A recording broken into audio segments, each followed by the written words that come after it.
Ah,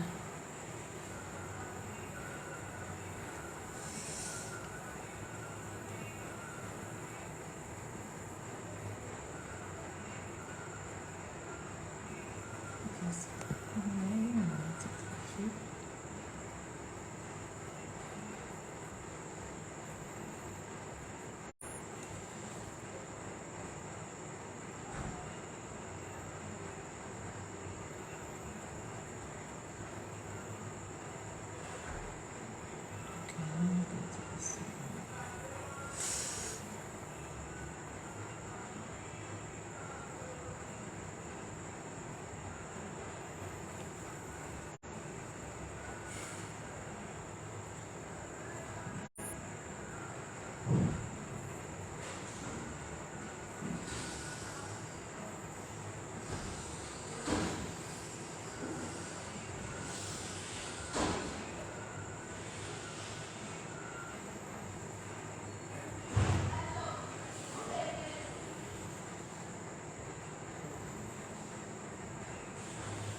Well, hello there.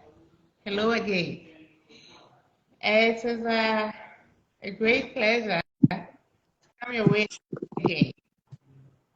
Hi, Wendy. Hi.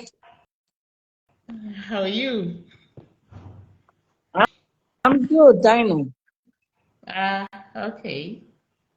I just wanted to say hello as I wait for my guest for the evening. To come Today we on. have managed to sort our technological differences. So we That's are nice. hoping that Gertrude will be able to share her experiences with her contemporaries. The whole point is that we want to motivate the young ones to think about job creation instead of always waiting for government to create jobs for them. And now that Ghana has gone onto IMF, we all know what jobs or getting jobs is like. And again, everybody keeps saying Ghana has been going to the IMF for 18 times now. Isn't it about time we thought of getting out of IMF forever? If we are going to do that, it means many people, instead of becoming job seekers, must try to be job creators. And so that is what we are trying to do. So my guest today will be Gertrude, Miss Gertrude Akosua Gyemfual Awumee. And I'm hoping that her story will be an inspiration to the young people who are out there. So I will, at this point, yes. get Wendy off, and then we can talk to Gertrude. So Wendy, it's been good seeing you. And thank you for helping us to set up our system. Now I know our system works. Welcome, pleasure. Okay. So welcome back, Gertrude. Thank you, Mommy. Thank you for having me. You can hear me clearly now, right? Very well. Very well. That is good. See, I know that the technology is challenging, but if you keep working at it, you can overcome the challenge. That's true. Yes, some of us were born in a time when computers had not come. But hey, it doesn't mean we cannot learn to use it. So there you are. If I can handle technology, well, anybody else can. So people who are about my age, don't be terrified of technology. Yes, it can intimidate, but hey, human beings are meant to get over intimidation. So I am so grateful that today we have managed to be here. Have I lost you, Gertrude? No, I'm here, Mommy. All right, good. So now it's 8 p.m. So we begin our interview. So formally, I welcome you again. And you are my very first personality on MB Artist Show. So it's a milestone for me to interview a startup, somebody who has inspiration. I know you, and so I think others should also know you. So it is my greatest pleasure to have you to talk to this evening. So we'll go straight on. As I said, or maybe I should, yes, I said this last week, but I'll say it again. Gertrude is the CEO of Trudie Arts. We met at Takoradi Polytechnic, now Takoradi Technical University. And we became friends. I was an instructor, I taught her, but she also became my friend. So we have been traveling together in a way. And I've always followed her career keenly. So today, Gertrude, let me put it this way. When you came to level 100 and we met, you already had a dream. You wanted to complete the program and do something. That was your dream. So my question to you is, how did that dream begin? How did it start?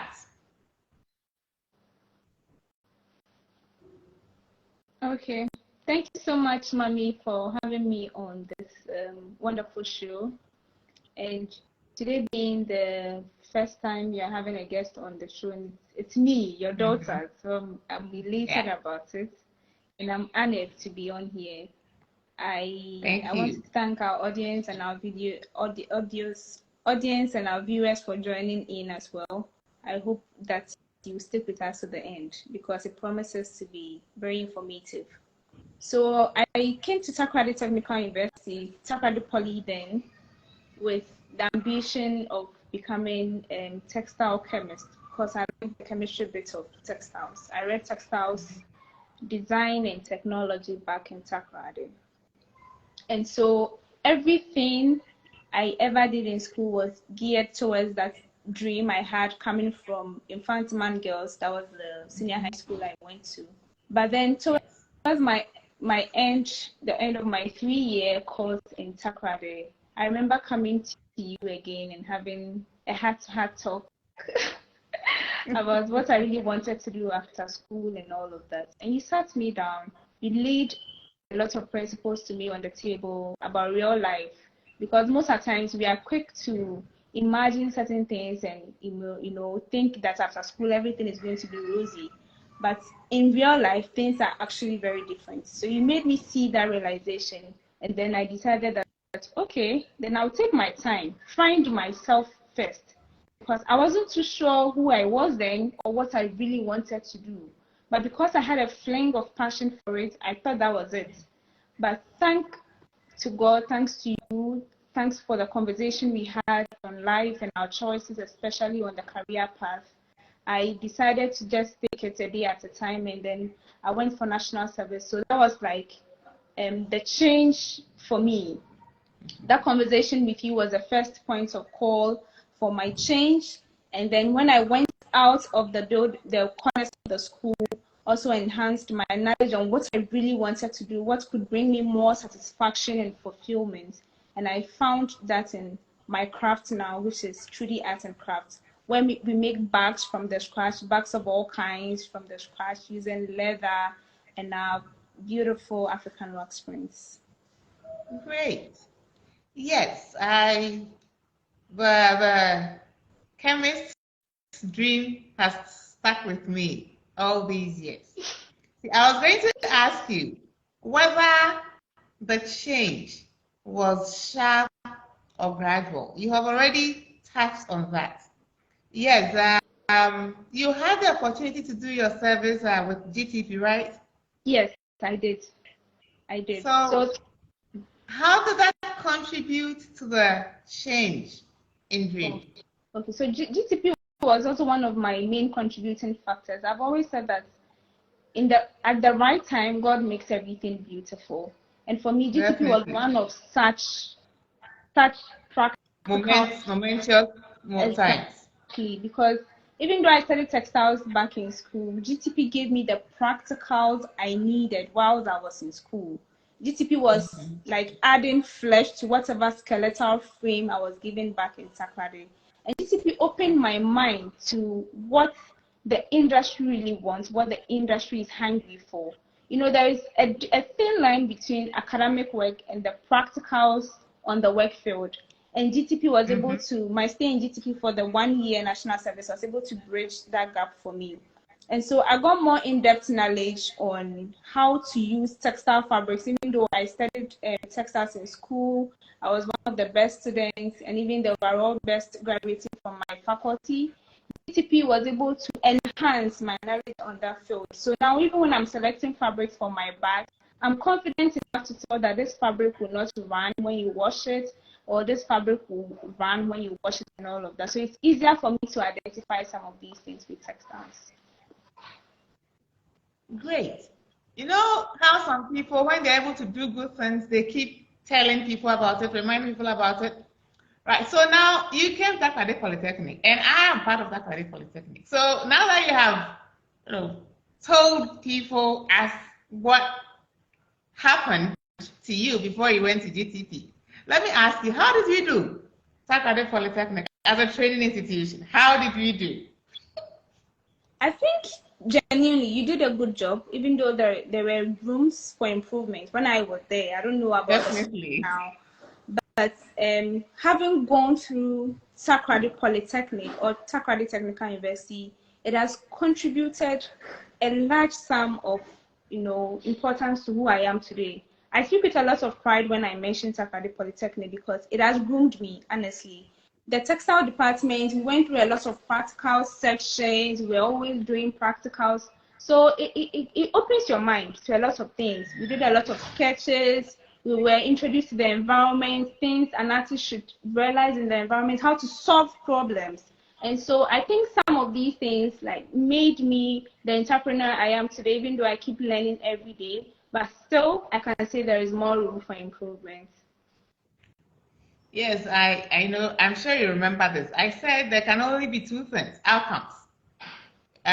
We'll train you well, you go out and do well, and then some of the praise will come back to us.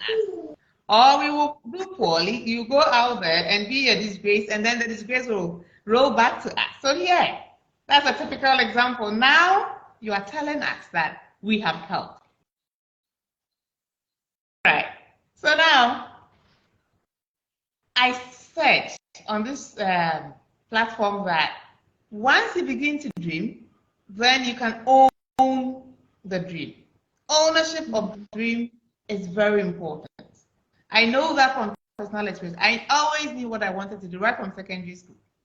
And because you had a dream, and at some point you had to modify things and make changes, could you take us through a little bit how that dream, you being the owner of your dream, helped you to make whatever modification, adjustments that you had to do before you got to Trudie Arts?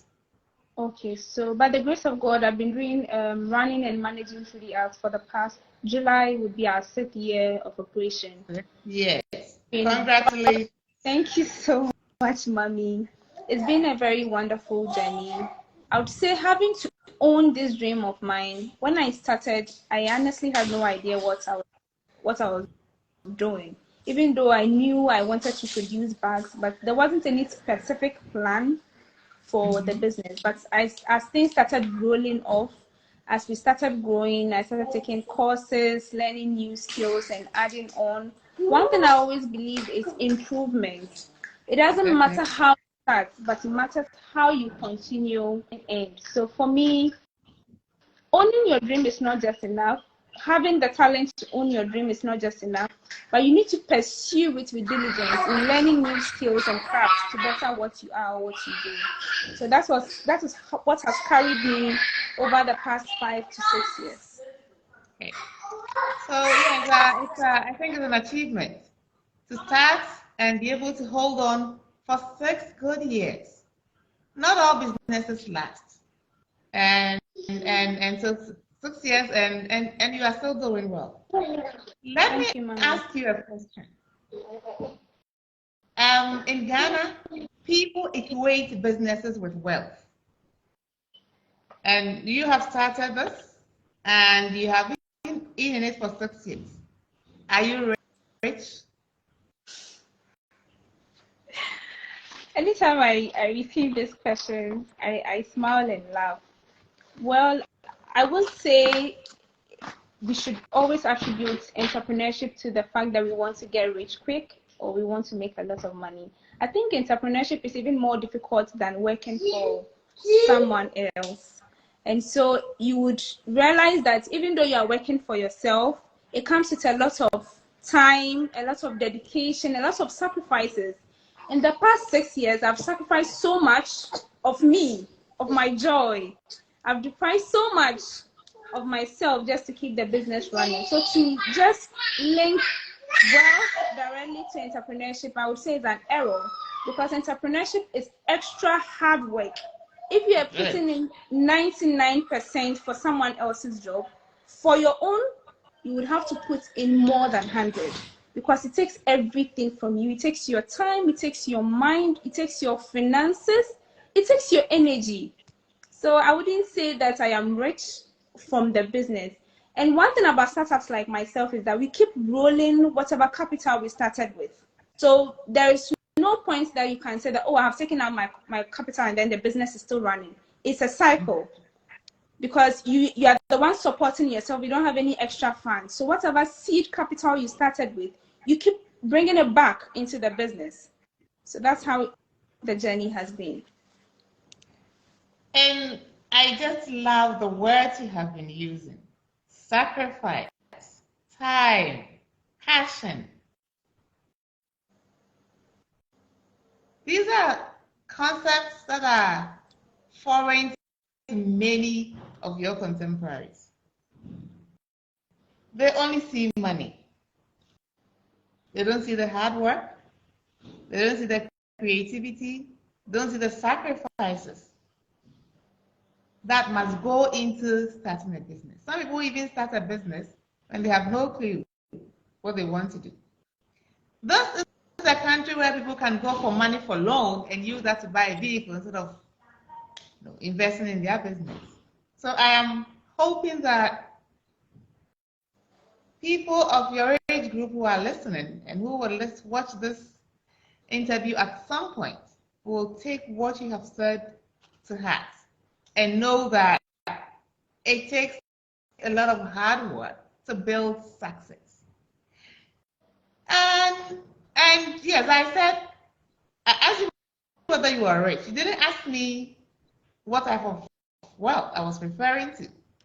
Yes, financial wealth is one of it, but knowledge wealth is also another. And I think when it comes to seeking knowledge, applying knowledge, and holding on to what you have and persevering in something and making it work, you are very rich. Those are qualities that many people do not have, but you have it. So that makes you a very rich person. In other words, it is not only money that makes people rich. There are so many human values, qualities that enrich a person. And what makes my heart sing is the fact that you have a lot of such qualities. So, I'm humbled. yes, you are rich, but the business has to be run. And as you said, you keep rolling in the capital. Again, many businesses, the capital comes, then they spend it. Some spend without even knowing they have spent their capital.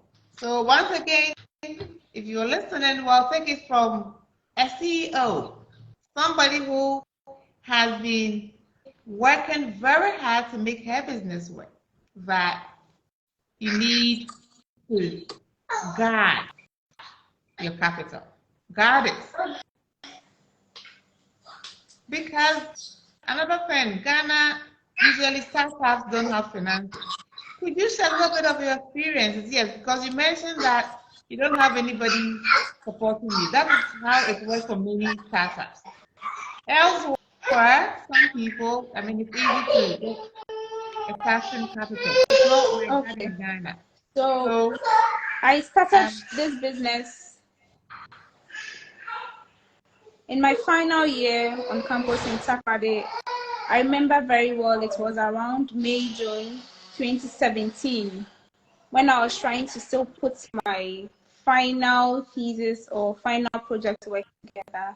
And then it dawned on me that Gertrude, hey, are you going to be done with school and be at home and not know what to do? And I wasn't ready to go through that phase. I hear a lot of people say that after school they have got to wait home for 10 years, for 15 years, waiting on color jobs. And I knew, no, I needed to find a niche for myself first and foremost. I needed to solve a problem because as an artist that I am, I'm a problem solver. And so in that regard, I started with, I had saved up about 100 cedis in 2017.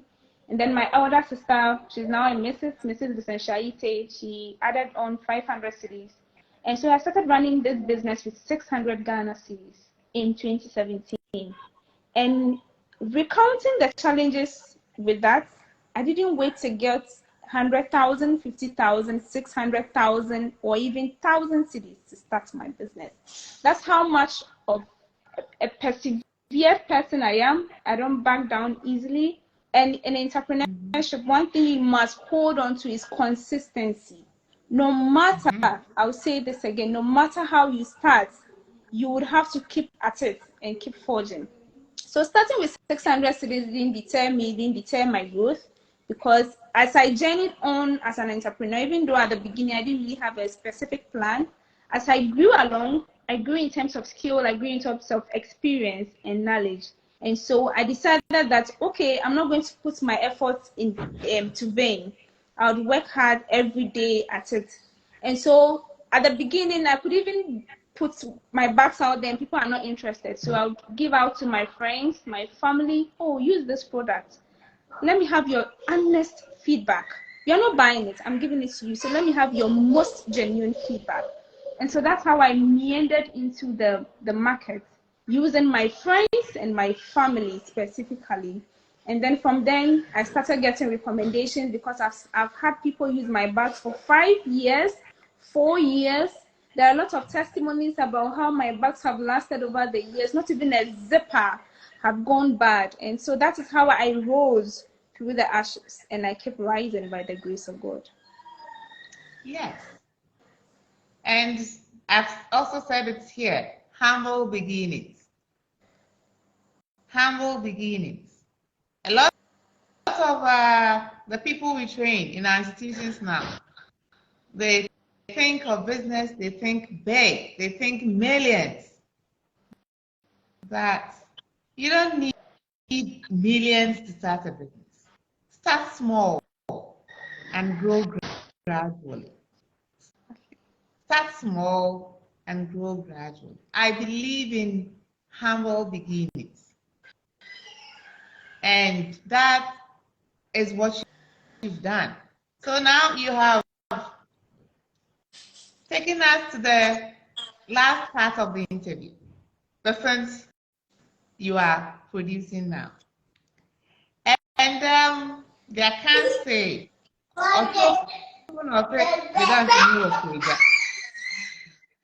liar doesn't have an alibi. But I've been saying that you are doing well. Well, now we have to show people that I am not lying. You are really, really doing well. So you just mentioned bags. What are some, can you go to a little bit of details for us? I know you have traveling bags. What else do you produce? So basically, I do anything and everything bags, from instrument cases. We've done piano bags for people. We've done guitar bags. We have laptop pouches. We have funny packs. We have laptop backpacks, sling bags, anything bags. And so we have a wide range of products lasted through the years, and we have people who keep recommending, especially to the Western world. Anytime people come into contact with our products, they are wowed by the quality exuded. They don't believe such quality can be found here in Ghana. Just recently, I got a contract of 6,400 worth of bags, just because somebody was having a bag of mine at the airport, and then a group of students just saw the bag. They could actually tell the quality of the bag just by looking at it. And so they got my contact from my label on the bag, and that's how I won myself that contract. And so I'm not saying these things to brag or to feel big, but to just motivate somebody out there that it doesn't matter where you are. Let your goal, my goal for the business was to produce bags on a certain level of quality. So you should first know your target audience as a producer or as an entrepreneur. And so that will guide you through every decision you take. For me, my decision was to create top-notch products that can last the test of time. And so I invest anything and everything that can make me achieve that. And the Bible even says a good name is certainly better than riches. And I'm glad for the past 6 years, the good name we are building for the brand keeps rising. And I'm grateful for that. Okay. So I am a staunch disciple of Trudie Arts. And I have this traveling bag that was given to me by Trudie. And I love this bag. Currently, I'm out of home. And that was my traveling bag. I've traveled for days, and I use that. You know, I show Victoria's Secret products here and the qualities about that product. Well, I can say the same thing. It is so roomy. I mean, we women, you can pack in 3 sets of clothes, cover slits and cover cloth, and items. And you have a lot of compartments where you can put a lot of things in it. So it is roomy, it has a lot of compartments, and it is not that heavy. It has the short hands, it has the long hands, and it is also very easy to clean. So that is my idea of quality. It is durable. I think I've had it for more than 3 years, right? Yes, mommy. Yes. So I can attest. I mean, one of the things that we share is a sense of quality. Both of us, we love quality things. We do love quality work. So I can attest that Trudie's products have quality. She is that type. She aspires for excellence. So that is good. And now I've come to this part. I mean, I first noted your work online. And so I'm asking, do you have a shop, a physical shop somewhere? Okay, so I currently don't have a physical shop. I've been operating as an online shop for the past 6 years, I must say. And so this sends me back to the point I keep making. It doesn't matter how or where you start from. I started from our hall at home in my bedroom with just a sewing machine. And even that, I didn't really take my time to go learn sewing. I had to do a lot of research on YouTube, ask a lot of constructive questions, be with people who make bags, because it was something I felt I needed to learn aside whatever skill I pursued in taekwondo. So it came with a lot of passion and enthusiasm and excitement for me. I really wanted to get it done. So I started from my bedroom with a single sewing machine. That was 5 to 6 years ago. And so I don't have a physical shop anywhere. But I have my product everywhere. So I'm grateful. And that is the point I'm trying to make. I told some fashion students that business is now shifting online. They didn't understand me. And now look at us in Ghana. Wherever you turn, there are shops, containers. Wherever there is a space, you want to put shops there. They have destroyed the environment. Somebody forgot to tell them that in the 21st century, businesses can be run so successfully online. And so that is another lesson that I hope your contemporaries will take from you. You don't always need a physical space. If you do your things, do your homework very well, pick your knowledge, and make yourself technologically educated, then you can run a highly successful business online. And so I thank you very much. That is where, I've run out of my questions. And for this first interview, this is where we're going to end it. I am so grateful that you have shared your ideas, your dream, and how you have been nurturing that dream. And I'll say this again. When you own your dream, it is very easy for you to maneuver in life. You make your own changes, you make your own adjustments at your own pace. When you dream and you own that dream, you are most empowered. And that is why my advice to young ones is to dream. And I reiterate what I said last week. How do you begin to dream? How do you know what you want to do? How do you know where you want to go? Well, do a self-analysis.